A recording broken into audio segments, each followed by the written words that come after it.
ചേലക്കരയിൽ ഇപ്പോഴും പോളിംഗ് ശതമാനം പുരോഗമിച്ചുകൊണ്ടിരിക്കുകയാണ്. 57.52% പിന്നിട്ടിരിക്കുകയാണ്. 6 മണി വരെയാണ് പോളിംഗ് സമയപരിധി. ഇപ്പോൾ ആനന്ദ് പുതൂർ ചേരുകയാണ്. ആനന്ദ് സൂചിപ്പിച്ചതുപോലെ തന്നെ ഇനി കേവലം 1.25 മണിക്കൂർ മാത്രമാണ് ജനവിധി അവസാനിക്കാൻ ബാക്കിയുള്ളത്. 57.52% അല്പസമയം മുമ്പ് വരെ പോളിംഗ് രേഖപ്പെടുത്തിയിരുന്നത്. ഒടുവിൽ നമുക്ക് ലഭ്യമാകുന്ന പോളിംഗ് ശതമാനം എത്രയാണ്? ഒപ്പം ജനവിധി ഇരുതരത്തിലാണ് പുരോഗമിച്ചുകൊണ്ടിരിക്കുന്നത്.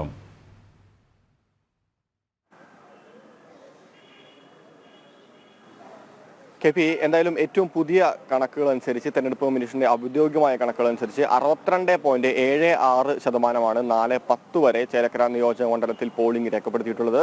ഇത് സൂചിപ്പിക്കുന്നത് വലിയ ഒരു ജനവിധി തന്നെ സംഭവിക്കാൻ വേണ്ടി പോകുന്നു. ഇനിയും ആളുകൾ വന്ന് ക്യൂ നിൽക്കുന്ന ഒരു കാഴ്ച തന്നെയാണ് നമ്മളിപ്പോൾ നിൽക്കുന്നത്. ഈ ചേലക്കര പഞ്ചായത്ത് തന്നെയാണ്. ചേലക്കര LF-ലാണ് ആളുകൾ വന്നും പോയിക്കൊണ്ടിരിക്കുന്ന ഒരു കാഴ്ച തന്നെയാണ് കാണാൻ വേണ്ടി സാധിക്കുന്നത്. രാവിലെ മുതൽ തന്നെ വലിയ ജനത്തിരക്കാണ് ചേലക്കര നിയോജക മണ്ഡലത്തിൽ തെരഞ്ഞെടുപ്പുമായി ബന്ധപ്പെട്ട് വന്നുകൊണ്ടിരുന്നത്. ഏതാണ്ട് 2,13,000 വോട്ടർമാരാണുള്ളത്. ഞാൻ സൂചിപ്പിച്ച പോലെ തന്നെ കഴിഞ്ഞ തവണ ഏതാണ്ട് 77% വരെ പോളിംഗ് ഉയർന്ന ഒരു സാഹചര്യം ഉണ്ടായിരുന്നു. ഇത്തവണ ആ പോളിംഗിനെയും മറികടക്കും എന്നുള്ള ഒരു പ്രതീക്ഷയിൽ തന്നെയാണ് പൊതുവെ മുന്നണികളുള്ളത്. പ്രത്യേകിച്ച് ചേലക്കര മണ്ഡലത്തെ സംബന്ധിച്ചിടത്തോളം ഒരു ഉപതെരഞ്ഞെടുപ്പിനെ മണ്ഡലം നേടുന്ന ആദ്യമായാണ്. നമ്മൾ ഈ ദൃശ്യങ്ങളിൽ നിന്ന് കാണുന്ന പോലെ തന്നെ ഇപ്പോഴും, അതായത് ഈ വൈകിയ വേളയിലും ക്യൂ തുടർന്നുകൊണ്ടിരിക്കുന്ന ഒരു സാഹചര്യം തന്നെയാണുള്ളത്. പ്രത്യേകിച്ച് സ്ത്രീകളുടെ ഒരു നീണ്ട നിര, കാത്തിരിക്കുന്ന ഒരു നീണ്ട നിര നമുക്ക് ദൃശ്യങ്ങളിൽ നിന്ന് കാണാൻ വേണ്ടി സാധിക്കും. സ്ത്രീ വോട്ടർമാരാണ് ഈ മണ്ഡലത്തിൽ ഏറ്റവും കൂടുതലുള്ളത്. ഏതാണ്ട് 1,14,000-ലധികം സ്ത്രീ വോട്ടർമാരാണ് മണ്ഡലത്തിലുള്ളത്. അപ്പോൾ ഈ വിധി നിർണ്ണയിക്കുന്നതിൽ വളരെ പ്രധാനപ്പെട്ട ഒരു പങ്ക് വഹിക്കുന്നതും സ്ത്രീകൾ തന്നെയായിരിക്കും എന്ന് പറയുന്നതിൽ സംശയമില്ല. എന്തായാലും ഇപ്പോൾ ഈ പഞ്ചായത്ത് അടിസ്ഥാനത്തിലുള്ള കണക്കുകൾ വന്നിട്ടുണ്ട്. അതനുസരിച്ച് പാഞ്ഞാൾ പഞ്ചായത്തിലാണ് ഏറ്റവും ഉയർന്ന പോളിംഗ് രേഖപ്പെടുത്തിയിട്ടുള്ളത്. ഏതാണ്ട് 60.59% പാഞ്ഞാൾ പഞ്ചായത്തിൽ ഇതുവരെ രേഖപ്പെടുത്തിയിട്ടുള്ളത്.